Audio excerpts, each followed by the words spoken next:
Ridge Forrester wasn't looking to leave Los Angeles. Forrester Creations was stable B soap standards anyway, and things with Brooke, though never without friction, had finally reached something close to peace. But when a surprise invitation arrived from a global fashion conglomerate based in European elite council of cross-brand creatives proposing a collaborative show merging fashion with international diplomacy, Ridge saw more than an opportunity. He saw legacy. The offer was simple on paper: co-create a diplomatic fashion showcase meant to foster cultural unity, raise humanitarian funds, and spotlight designers from conflict zones. But the politics were layered, the players shrewd, and the lines between fashion and foreign affairs blurred almost immediately. Ridge left for the project under the guise of business, with full backing from Forrester and nominal support from Brooke. She didn't protest, not openly, but anyone who knew Brooke Logan knew what silence meant. It wasn't trust, it was containment. The collaboration began in Milan, then moved to Geneva. Ridge found himself seated between royals, diplomats, and visionaries. The face of the initiative was a woman named Celeste Andor, a high-profile humanitarian figure with ties to Eastern European politics and a wardrobe that could rival any runway. She was intelligent, intense, with a magnetic charm. They shared late-night strategy sessions, press events, and unscripted moments that cameras captured too quickly and tabloids twisted too easily. Then came the greeting, a soft chic kiss, a touch that lingered, a pause too long before the cameras cut away. It happened at a secondary show, one the press dubbed a prelude, a loosely structured event before the main spectacle. Someone leaked the footage. Social media blew up. It aired in the States before Ridge could respond. Brooke saw it. Not just the kiss, but the intimacy, the language of it. She knew Ridge better than anyone, and she saw what he didn't say in that clip. He wasn't entirely immune to Celeste. And that, more than anything, ignited the old fury inside her, possessive, protective version of Brooke Logan that Los Angeles knew all too well. Back home, the Forresters spun the clip. It was diplomacy. It was culture. It was nothing. But the media had their hooks in. Has Ridge Forrester gone international for good? Who is Celeste Andor, a new muse for a legendary designer? And then came the headlines from the soap blogs, The Bold and The Global. Still, the show must go on. Ridge pressed ahead. The final conference was to be a live-streamed panel of lead creatives discussing fashion's role in global healing. It was supposed to be safe, polished, scripted. It wasn't. During the Q&A, Ridge responded to a loaded question from a critical journalist who asked if luxury fashion was out of touch with world suffering. Ridge, speaking without a filter and unaware of a subtle mistranslation in the live interpreter feed, said, "We don't dress the wounded, remind the world what it's fighting for," a poetic line in his mind. But the live captioning mistranslated it as, "We don't care for the one had to sell to the survivors." The reaction was instant and explosive. Critics called it tone-deaf, elitist, and exploitative. Hashtags trended worldwide. Celebrities condemned the statement. Political pundits dissected the implications. Human rights groups withdrew their support from the show. The fashion piece project crumbled in under 48 hours. Ridge became the face of the fallout. But he wasn't done yet.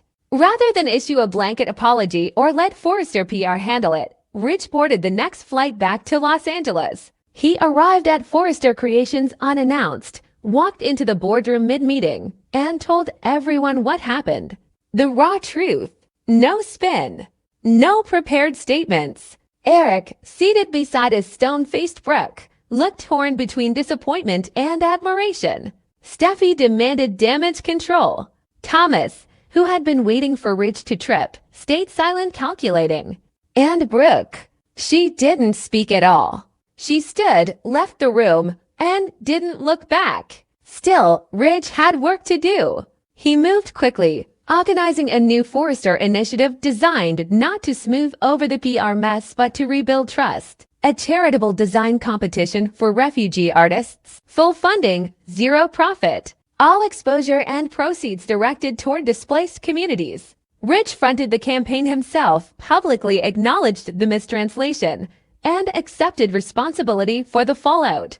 The press branded him as both the arsonist and the firefighter, a designer whose mouth nearly derailed a global mission, now turning his platform into a redemption arc. The duality made headlines, the hero who burned the bridge and then built a new one. Forrester Creations rode the wave cautiously, bavering Ridge's notoriety without fully embracing the controversy.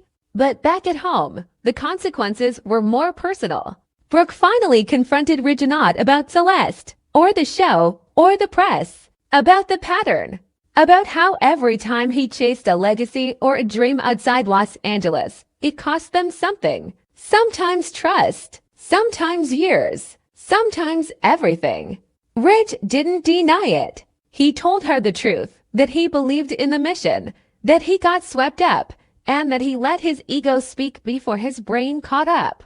And maybe, just maybe, needed to finally accept that being a designer didn't mean being a savior.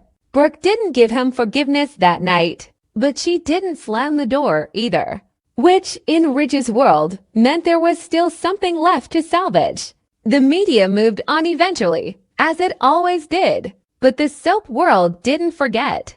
Ridge's stumble echoed across sister shows. Characters from other universes weighed in.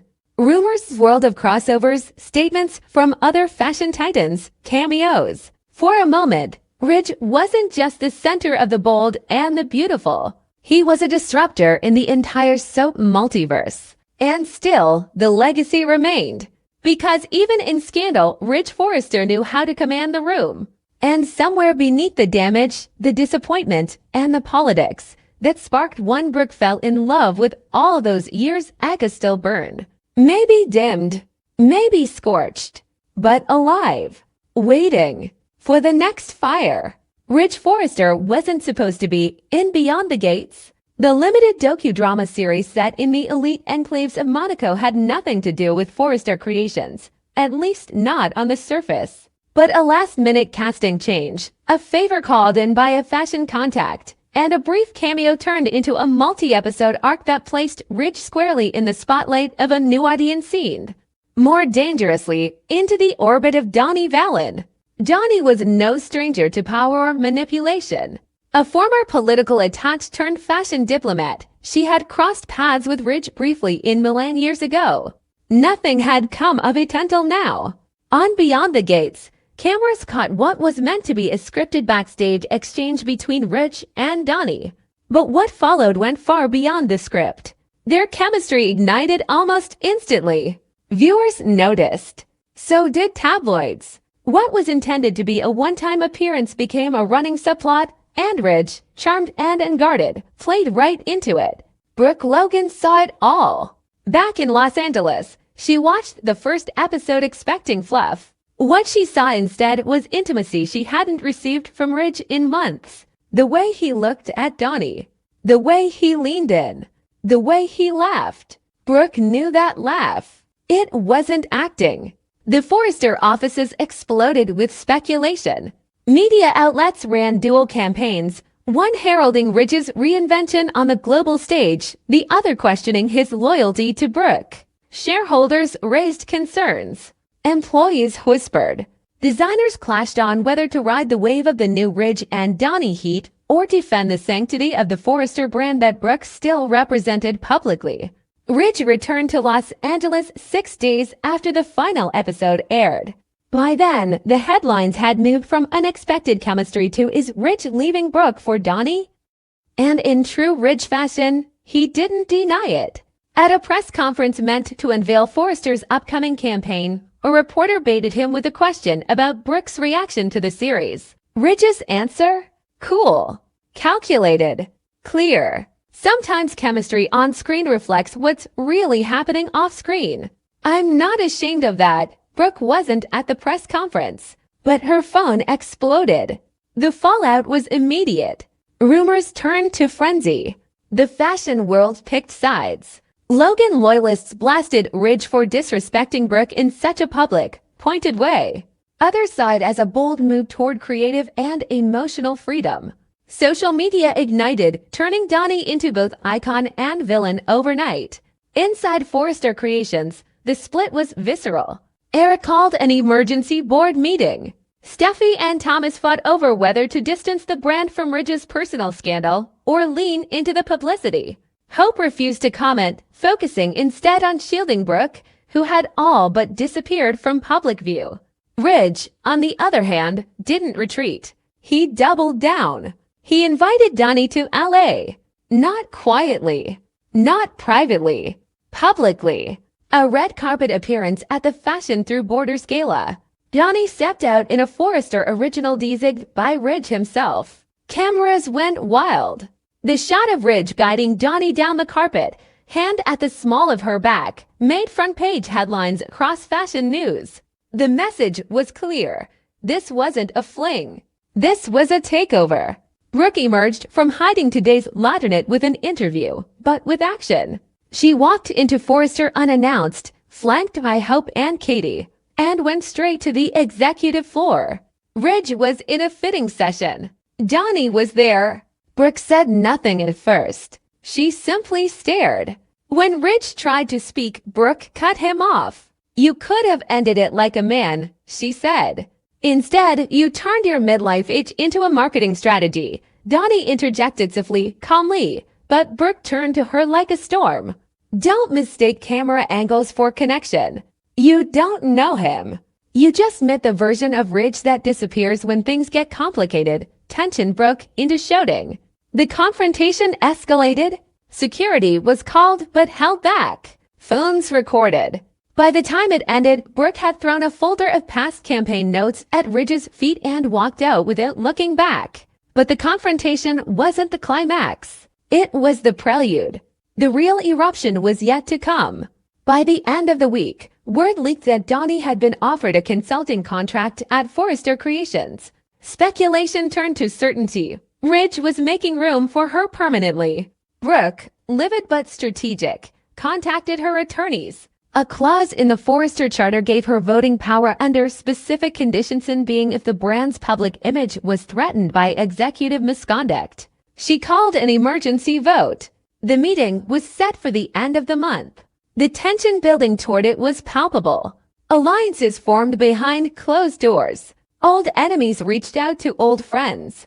The fashion industry watched like vultures. Was this the end of Ridge and Brooke for real this time? Would the house that bore both their names survive a public internal war? And then came the leak. An anonymous source later believed to be from within Dani's PR team released private texts between Ridge and Dani that had occurred during Beyond the Gates. Flirtatious. Intimate. Some dated during Ridge's trip, others earlier. One, in particular, broke the internet. Ridge calling Dani a second chance at the kind of love that doesn't come with baggage. Brooke was done.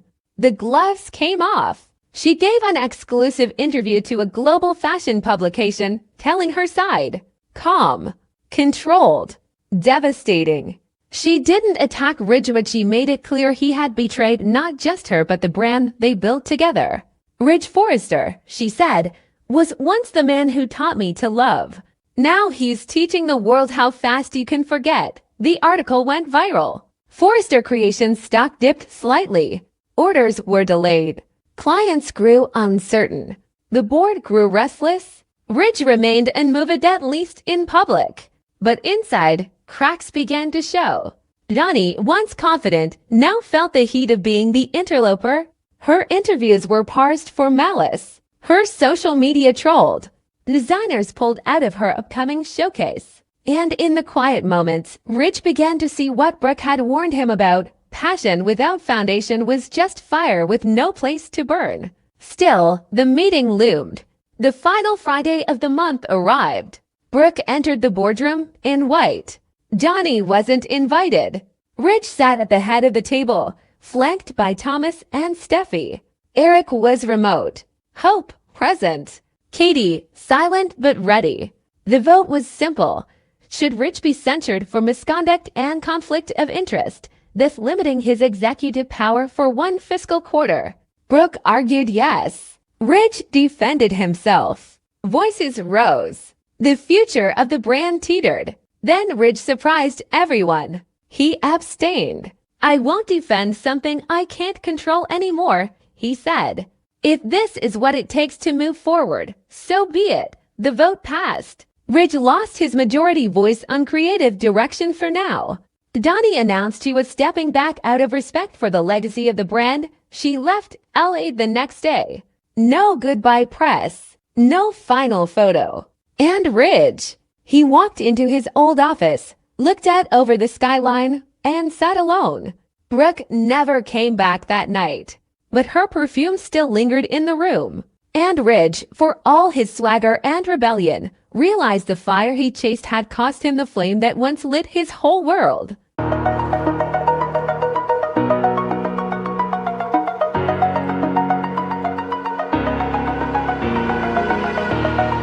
Oh.